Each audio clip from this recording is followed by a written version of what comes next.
அதாவது all is not well in Tamil Nadu பிஜேபின்னு தெரிஞ்சு போயிருதுல. அதுல உடல் மொழியில வந்து ஆணவம் இருக்கும், அரசியல் ஆணவம். அது தவறு. தமிழிசைட்டையும் அது வெளிப்பட்டது.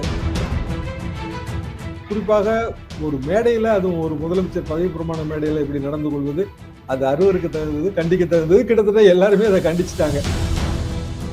தமிழிசையோட மனநிலை எப்படி சார் இருக்கும்? அந்த ஒரு சம்பவம் நேத்து பிரஸ் ஏர்போர்ட்லயுமே அவங்க பிரஸ் மீட் பண்ணல. தமிழிசையை பொறுத்த வரைக்கும் ரொம்ப வருத்தப்பட்டிருப்பாங்கிறது தான் என்னோட கருத்து. அண்ணாமலை தரப்பு ஒரு வாதத்தை முன்வைக்கிறாங்க சார். என்னன்னா, பாஜக இருக்கக்கூடிய மூத்த தலைவர்கள் இன்னும் திராவிட மனப்பான்மையோட இருக்காங்க. தமிழ்நாட்டுல திராவிட கட்சியோட கூட்டணி வச்சா மட்டும்தான் பாஜக வளரும் அப்படின்னு அவங்க நம்புறாங்க. பாமக எல்லாம் திராவிட மனப்பான்மை உள்ள கட்சி இல்லையா? அப்படி பாமக ஒத்துக்கிடுமா? அவங்களோட லெட்டர் இருக்குல்ல, யார் படம் இருக்கு? பெரியார் படம் தானே இருக்கு. முன்னார் இருந்திருக்காரு, இளகணேசன் இருந்திருக்காங்க, இப்ப தமிழிசை வரைக்கும் இவங்களை காட்டிலும் அண்ணாமலை தான் வந்து இங்க இருக்கக்கூடிய திராவிட கட்சிகளை கடுமையா எதிர்க்கிறாரு. ஒரே ஒரு சீட்டு வேலாயுதம் பெற்றாரு, மறைந்த வேலாயுத நாயர் அவர்கள் பெற்றார்கள். அப்ப யாரோடையும் கூட்டணி கிடையாது பாரதிய ஜனதா. அப்ப அது வந்து யாரோட தலைமையில கிடைத்த வெற்றி? அண்ணாமலை தலைமையிலையா? கேள்வி கேட்கறதுங்கிறது உட்கட்சி ஜனநாயகம். ஏன் தமிழிசை வந்து அவங்க வந்து பிளாரப் ஆனாங்க? என்னன்னா, அவங்கள வந்து கிரிட்டிசைஸ் பண்ணி அதனால அவங்க வந்து அதை எச்சரிச்சாங்க. அதுல என்ன பெரிய தவறு இருக்கிறதா எனக்கு தோன்றல. அப்ப அதை இவர் அடக்கி வைக்கணும்ல. அதுல என்ன இருக்கு? பாத்ரூம் போகும்போது வரும்போது பேட்டி கொடுக்கணுமா அப்படின்னு கேட்கிறாரு. பாத்ரூம் போகும்போது வரும்போது உங்கள்கிட்ட யாராவது பேட்டி கேட்டாங்களா? சரி, அண்ணாமலையோட உடல் மொழி சுத்தமா சரி கிடையாது. என்ன காரணம்னா, அவர் பிரஸ் மீட்லயே ஆர்குமெண்ட் தான் வளர்ப்பாரு. டெல்லியில இருந்து பியூஷ் கோயல் ரிப்போர்ட் கேட்டிருக்காங்க, பொன்னார் கிட்டையும் மாணவி கிட்டையும். அதிரடி மாற்றத்திற்கு தலைமை தயாராகிருச்சா? தோல்விக்கு முக்கியமான காரணம் ஒண்ணு அண்ணாமலை, இரண்டாவது RN ரவி. தேவையற்ற சர்ச்சையில வந்து ஆளுநர் சிக்கிறது தான். இந்த திராவிடம், அப்புறம் வந்து தமிழ் உணர்வு, இதெல்லாம் கொச்சப்படுத்துறதுல 2 பேர் ரொம்ப முன்னிலை. ஒன்னு ரவி, இன்னொன்னு வந்து அண்ணாமலை. 2 பேர் இருக்கிற வரைக்கும் தமிழ்நாட்டுல பிஜேபிக்கு எந்த வாய்ப்பும் கிடையாது. ரெண்டாவது, தமிழ்நாட்டுல நீங்க வந்து திராவிட சிந்தனையோட ஒட்டி போகாம அரசியல் பண்ணீங்கன்னா எந்த காலத்திலுமே நீங்க தோக்கத்தான் செய்வீங்க.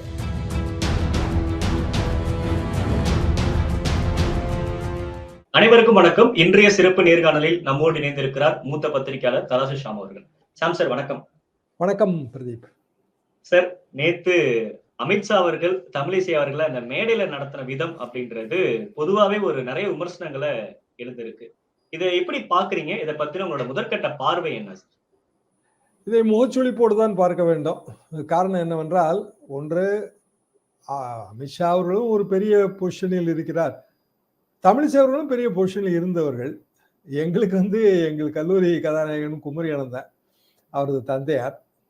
தமிழிசை அவர்களின் திருமண நிகழ்வின் போதுதான் எம்ஜிஆர் கலைஞர் 2 பேரையும் இணைக்கணும்னு முயற்சி செஞ்சது ஒரிசால பிஜு பட்நாயக், இன்றைய முதலமைச்சர், விடைபெற்று செல்லும் முதலமைச்சர் நவீனின் தந்தையார். இந்திரா காந்திக்கு எதிராக திமுகவும் அதிமுகவும் ஒன்றாக இணையணும்.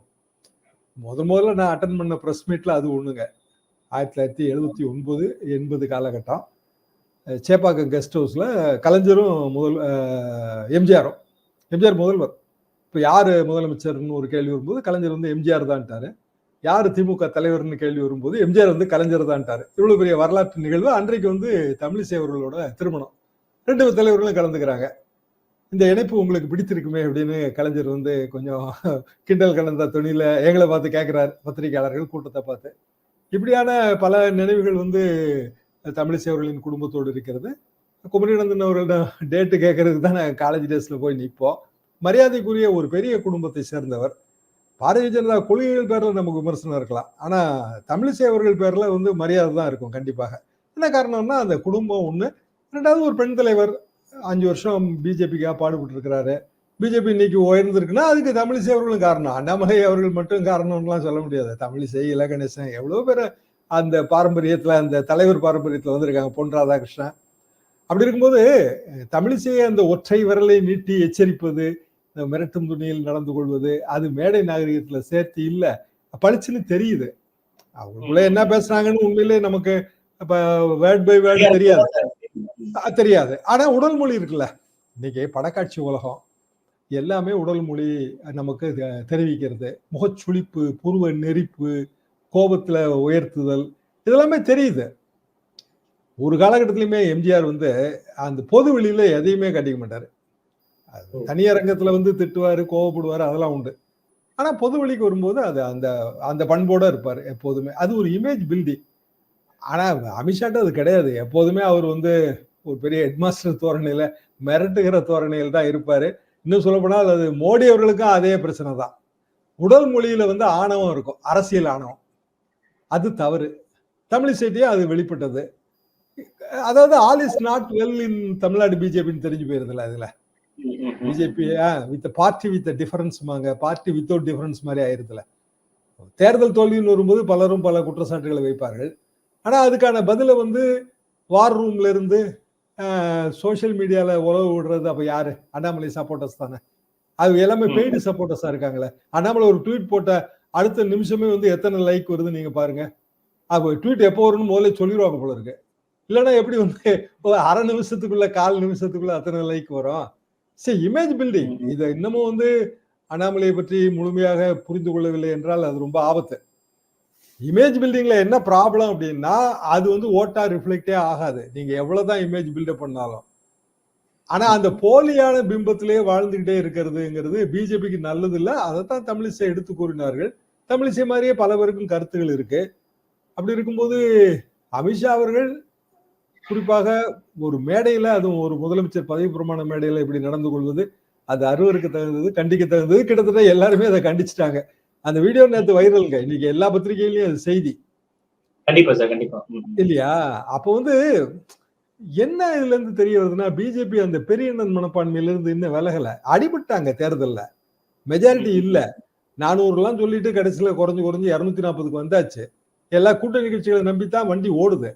அப்படி இருக்கும்போது இப்பமாவது அவங்க வந்து ஒரு பணிவை கற்றுக்கொண்டிருப்பார்கள்னு நான்லாம் அப்படிதான் நினைச்சேன். ஆனால் கற்றுக்கொண்ட மாதிரி தெரியல. மோடி அவர்கள் பேசும்போதும் அதைத்தான் நம்ம புரிஞ்சுக்க முடியுது. அமித்ஷா தமிழிசை ஒற்றை விரல் கண்டிப்பும் அதைத்தான் நமக்கு புரிய வைக்குது. சார், அப்ப வந்து இங்க தமிழ்நாட்டுல பொறுத்த வரைக்கும் பாஜக வளர்ச்சிக்கு அண்ணாமலை எடுக்கிற வியூகம் சரியா இருக்கும் அப்படின்னு நம்புறாங்களா டெல்லியில இருக்கிறவங்க? அப்படித்தான் தெரியுது. ஏன்னா ஆரம்பத்துல இருந்தே அண்ணாமலையோட எல்லா வியூகத்துக்கும் டெல்லி ஓகே பண்ணாம அவர் வியூகம் வகுக்க முடியாதுல்ல. ஒரு தலைவருக்கு வியூகம் வகுக்கிற உரிமை இருக்கு. அது நம்ம மறுக்க முடியாது. கட்சியோட வளர்ச்சிக்கே அவர் உரிமை வகுக்கிறாரு, வியூகம் வகுக்கிறாரு. அது சரிதான். ஆனா அந்த வியூகம் ஃபெயிலியர் ஆயிடுச்சுன்னு அப்பட்டமா தெரியுது. ஒண்ணுமே இல்ல. விக்கிரவாண்டி இடைத்தேர்தல் வரப்போகுது. விக்கிரவாண்டி இடைத்தேர்தல் ஃபிகர் என்னவா இருக்கும்? நம்ம இப்போதைக்கு லேட்டஸ்டா இருக்கிறது நம்மளோட 2024 லோக்சபா தேர்தல். திமுக கூட்டணியை சேர்ந்தவர் வெற்றி பெற்றிருக்கிறாரு. அதிமுக கூட்டணி செகண்ட் வந்திருக்கு. 2க்கு இடையில 3% தானே வித்தியாசம் இருக்கு. விக்கிரவாண்டி மட்டும். பிஜேபி பாமக அங்க கூட்டு. ஆனா அவங்க வந்து ரொம்ப டிஸ்டன்ட் தேர்டு. ஜஸ்ட் டெபாசிட் லெவல்ல கிராஸ் பண்ணிருக்காங்க. அப்போ பிஜேபியும் அதிமுகவும் சேர்ந்து இருந்தா இவ்வளவு ஓட்டு கிடைக்கும்ங்கிற கணிதம் அது சரிதான். பொதுவா வந்து எல்லாமே எண் கணிதத்தால தீர்மானிக்கப்படுறது இல்லைங்க. அரசியல்ங்கிறது 1, 1, 2 நம்ம சொல்ல முடியாது. ஆனா தோல்விக்கான காரணங்களை அனலைஸ் பண்ணும்போது 1, 1, 2 தான் சொல்லுவாங்க. இப்ப விக்கிரவாண்டியில எப்படி என்ன பண்ண போறாங்க? இதே கணக்கு தானே. அப்ப அதிமுக தனியா போட்டி போட போகுது. பிஜேபியோ இல்லைன்னா பாமகவோ தனியா போட போகுதுன்னா களம் வந்து பழைய இப்பதானே முடிஞ்சிருக்கு தேர்தலே. 2000 அப்படிதானே வரும் அதுல. அது 2வது ஆளுங்கட்சி வேற. திமுக இடைத்தேர்தல்னா ஆளுங்கட்சிக்கான செல்வாக்கு ஜாஸ்தி. சோ விக்கிரவாண்டியோட போன தேர்தல் அனலைஸ் பண்ணாலும் அதே தான் வருது. அந்த 3% டிஃபரன்ஸ்ல தான் வந்து ஓடுது. அதிமுக ஜெயிச்ச இடைத்தேர்தல் அது மட்டும் தான் அதிமுக கூட எடுத்திருந்ததுங்க. மற்றபடி ஜெனரலா ஆவரேஜான மெயின்டெனன்ஸ்ங்கிறது 3 to 5% தான் விக்கிரவாண்டியை பொறுத்த வரைக்கும். பிற தொகுதிகள்ல மாறலாம். விக்கிரவாண்டிக்கு இதுதான் நிலவரம். அப்ப அதுக்கான வியூகம் அண்ணாமலை என்ன வகுக்க போறாரு? பாமக கண்டிப்பா கேட்கும். அண்ணாமலை தரப்பு ஒரு வாதத்தை முன்வைக்கிறாங்க சார். என்னன்னா பாஜக இருக்கக்கூடிய மூத்த தலைவர்கள் இன்னும் திராவிட மனப்பான்மையோட இருக்காங்க.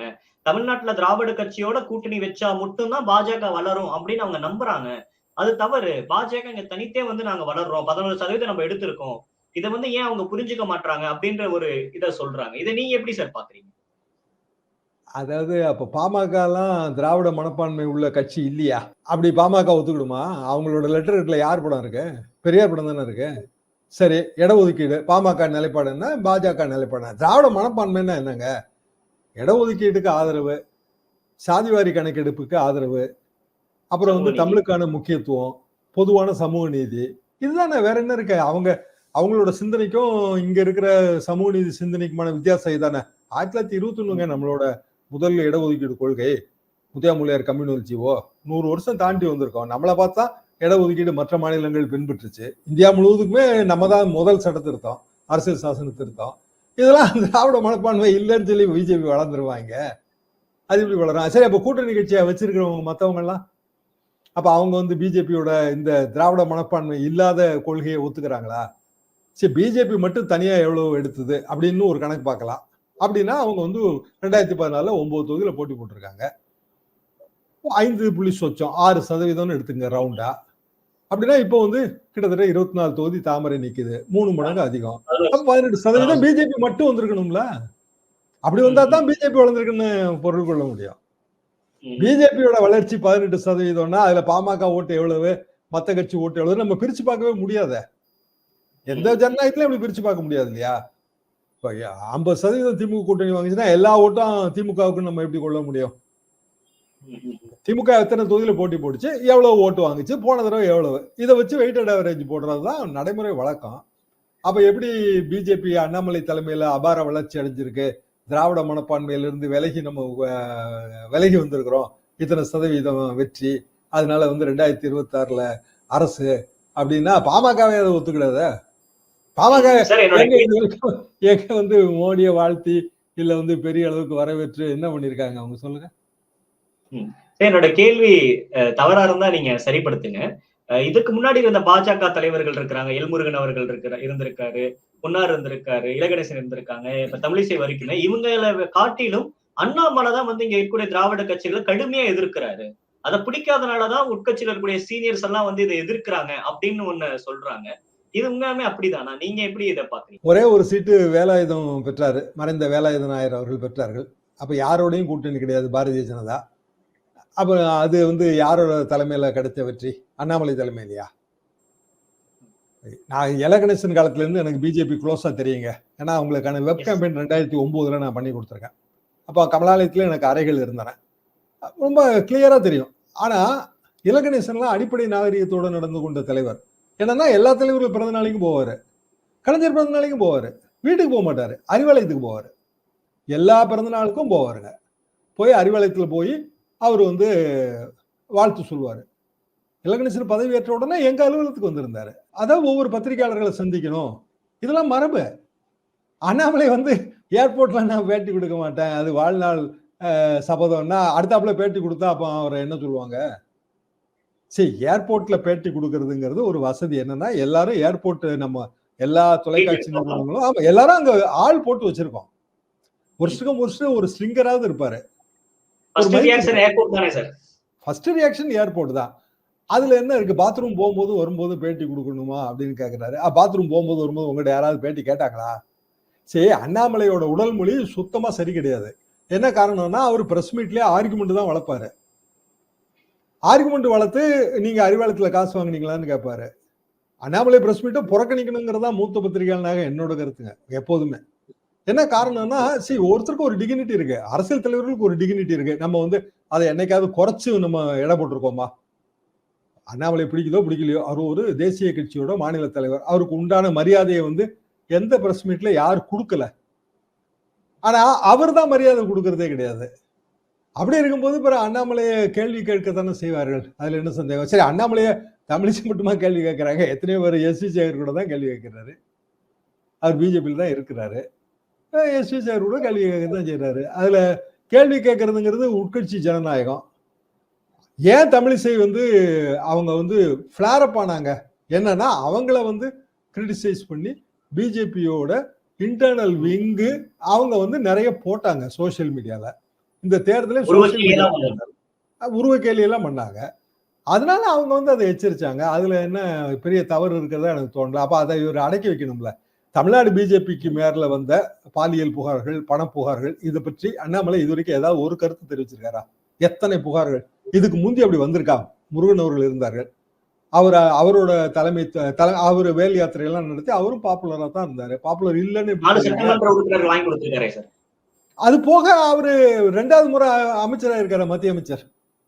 சரி, அவரோட பெர்ஃபார்மன்ஸ்ல ஏதோ ஒரு வகையில திருப்தி இல்லாட்டா 2வது முறை ஆக்கியிருக்க மாட்டாங்கல்ல. தமிழ்நாடு பிரதிநிதின்னு சொல்ல முடியாதுல்ல அவரை. ஜெய்சங்கர் இருக்காரு, நிர்மலா இருக்காங்க. அப்ப தமிழ்நாடோட ஒட்டுமொத்த பிரதிநிதின்னு நம்ம முருகனை சொல்ல முடியாது. ஜெய்சங்கருக்கு நிர்மலாவுக்கும் அதே கேபினெட் மினிஸ்டர் கொடுத்து முருகனுக்கும் அதே எம்ஓஎஸ் கொடுக்கும்போது ஏதோ ஒரு வகையில அவரோட பெர்ஃபார்மன்ஸ் மேல மத்திய அண்ணாமலை கொடுத்திருக்கணும்ன்றத கூட பேச்சு அடிபட்டுச்சு ஆரம்பத்துல. அண்ணாமலை கொடுக்கணும்னு பேச்சு அடிபட்டுச்சுங்க, கொடுக்கல. அது கூட ஒரு பிரதமரோட இஷ்டம் தான். நம்ம மந்திரி சபையில யாரை வச்சுக்கணுங்கிறது அவரோட இஷ்டம். அது கூட நம்ம கிரிட்டிசைஸ் பண்ண முடியாது. ஆனா அண்ணாமலை தலைமைக்கு கீழே தான் தமிழ்நாடு பிஜேபி வளர்ச்சி அடைஞ்சிருக்கு அப்படிங்கிற வாதம் தவறு. ஏன்னா அது வந்து டேட்டால, அது வந்து தரவுகள் அடிப்படையில் அது நிரூபிக்கப்படல. அவங்களே அவங்க கிளப்பி விட்டுக்கிட்டாங்க சோசியல் மீடியால. அதை நம்ம வந்து கிரிட்டிசைஸ் பண்ணும்போதே அவங்களுக்கு கோபம் தான் வருது. எங்க வளர்ந்துருக்குன்னு கேள்வி கேட்கும்போது அது கோபம் தான் வருது. நீங்க வரிசையா வந்து சட்டமன்ற தொகுதிகள் எல்லாம் அது 80 சீட்டு 2வது இடம், 70 சீட்டு 2வது இடம்ன்றாங்க.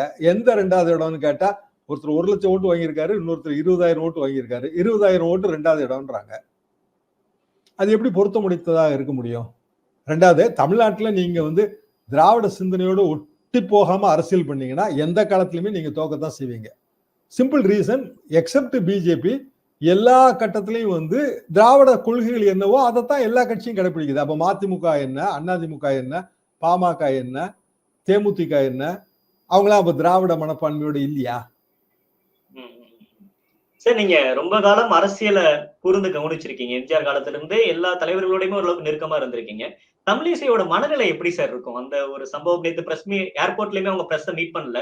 என்ன மேம் அமித்ஷா சொன்னாங்கன்னு கேக்குறாங்க, அவங்க பதில் சொல்லாம போயிட்டாங்க. அவங்களோட மனநிலை என்னவா சார் இருக்கும்?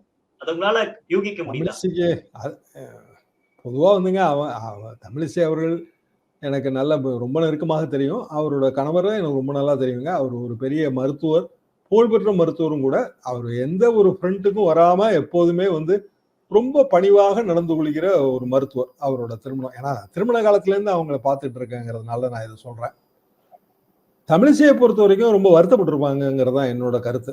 ஏன்னா மேடையில் இப்படி பேசும்போது, மேடை இன்னைக்கு இதெல்லாம் எல்லாமே லைவ் படக்காட்சி உலகம், உடனடியாக அது வீடியோ வைரல் ஆகும்னு எல்லாருக்குமே தெரியும். அதை பொருட்படுத்தாம தான் அமித்ஷா பேசியிருக்காரு. அப்படின்னா கண்டிப்பாக தமிழிசையை சிறுமைப்படுத்த வேண்டுங்கிற நோக்கம் அதுல தெரியுது. மீண்டும் அந்த டெல்லி மனப்பான்மை தாங்க, சுல்தான் மனப்பான்மை. அவங்க ஏதோ உச்சாணி கும்பல இருக்கிற மாதிரியும் மாநில தலைவர்கள்லாம் கிள்ளுக்கிற மாதிரியும் நினைச்சிட்டு பேசுற ஒரு தன்மை. நிச்சயமாக தமிழிசை வருத்தப்பட்டிருப்பார்கள். ஆனா கட்சி கட்டுப்பாடு, அவங்க வந்து கவர்னரா இருந்திருக்காங்க, அதை எதிர்த்து சொன்னா அப்ப நீங்க பதவி வாங்கும்போது உங்களுக்கு சந்தோஷமா இருந்ததாங்கிற கேள்வி வரும். நாகரிகமா இருக்காது. அதனால அவங்க நேற்று ஏர்போர்ட்ல பதில் கொடுக்க விரும்பல. ஏன்னா பதில்னு ஒண்ணு கொடுக்க ஆரம்பிச்சா நிறைய கேள்வி கேட்பாங்க, அதுக்கு பதில் சொல்ல வேண்டியது வரும்.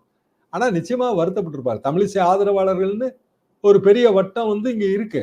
நான் தந்தி டிவி நிகழ்ச்சி ஒண்ணுக்கு போகும்போது தமிழிசையும் ஒரு ஸ்பீக்கர், நானும் ஒரு ஸ்பீக்கருங்க, மக்கள் மேடையில பாண்டியன் நடத்தினது. மிகப்பெரிய அளவுக்கு அவங்களுக்கு வரவேற்பு இருந்தது. இத்தனைக்கும் கூட்டத்துல வந்து அவங்களுக்கு எதிராக ரொம்ப கோஷம்லாம் வந்துச்சு, அவங்க ஏதோ கருத்து சொல்லி.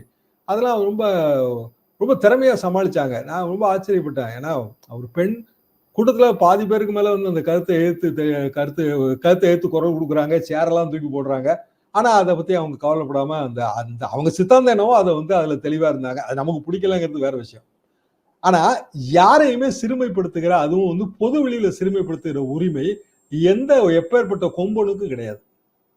டெல்லியில இருந்து பியூஷ் கோயல் ரிப்போர்ட் கேட்டிருக்காங்க, பொன்னார் கிட்டையும் மாணவி கிட்டையும். அதிரடி மாற்றத்திற்கு தயாராகிருச்சா தமிழக பாஜக? அது என்ன சார், அது என்ன செய்தியை சொல்ல வருது? பொன்னார் கண்டிப்பாக வந்து அவர் ரொம்ப வருத்தப்படுவார். என்ன காரணம்னா, அவரோட தோல்விக்கு முக்கியமான காரணம் ஒண்ணு அண்ணாமலை, 2வது ஆர்.என். ரவி. அவர் என்னைக்கு வந்து ஆர்.என். ரவி போய் அவர் ஐயா வைகுண்டரை சனாதனவாதின்னு சொல்லி அதுக்கு பெரிய எதிர்ப்பு குரல் வந்துச்சோ, அப்பவே நிறைய இன்டர்வியூஸ்ல நார்வேல பொன்னார் அவர்கள் ஜெயிக்க முடியாதுன்னு சொல்ல ஆரம்பிச்சோம்.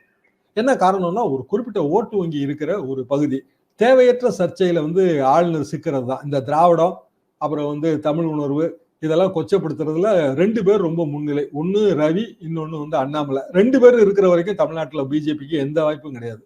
2 பேருமே மாற்றப்பட வேண்டும், குறிப்பாக அண்ணாமலையும் ரவியும். ஆனா அண்ணாமலையை மாற்றுறது it's a call by BJP leadership. அப்போ நேஷனல் லீடர் போஸ்ட் ஆன பிறகுதான் அதுக்கான அடுத்த கட்டம் ஆரம்பிப்பாங்க. எல்லா மாநிலங்களுக்கும் சேர்த்து தான் பண்ணுவாங்க. தேசிய கட்சி உடனடியாக மாநில தலைமையை மாத்துறதுல பல சிரமங்கள் இருக்கும். ஆர்.என். ரவியை மாத்தணும். என்ன காரணம்னா, ஒண்ணு அவர் சொன்ன எதுவுமே நடக்கல. அவரோட எல்லா டாமினேஷனும் ஃபெயிலியர்னு ஆயிப்போச்சு. அவரு வந்து இன்னும் இப்ப நிலுவையில வச்சிருக்கிற மசோதாக்கள் இன்னமும் அப்படியே தான் இருக்கு. இன்னமும் சுப்ரீம் கோர்ட்ல வழக்கு அப்படியே தான் நிலுவையில தான் இருக்கு. இனி அடுத்த கட்டமா அதெல்லாம் சூடு பிடிக்கும். பெரிய எம்பாரஸ்மெண்டா பிஜேபிக்கு ஆகும். பார்லிமெண்ட்ல எதிரொலிக்கும். பார்லிமெண்ட் வந்து இந்த வரப்போற செஷன் வந்து ரொம்ப அக்னியா இருக்கும். காரணம் எதிர்க்கட்சி வரிசை ஃபுல்லு, ஆளுங்கட்சி வரிசையில வந்து வீக்கா இருக்கு. அப்போ எல்லாத்தையுமே எடுத்து பேசுவாங்க. நீட்ல இருந்து மாநிலங்கள் ஆளுநர் நடந்து கொள்கிற முறை வரைக்கும் எல்லாமே வந்து பார்லிமெண்ட்ல வந்து பெரிய அளவுக்கான பிரச்சனையாக மாறும். எனவே பிஜேபி இதுல குறிப்பாக தேசிய தலைமை விரைந்து நடவடிக்கை எடுக்க வேண்டும் என்பதுதான் எனது கருத்து. நிறைய விஷயங்கள் பகிர்ந்துகிட்டீங்க சார். நேரம் கொடுத்தமைக்கு நன்றி. Thank you sir.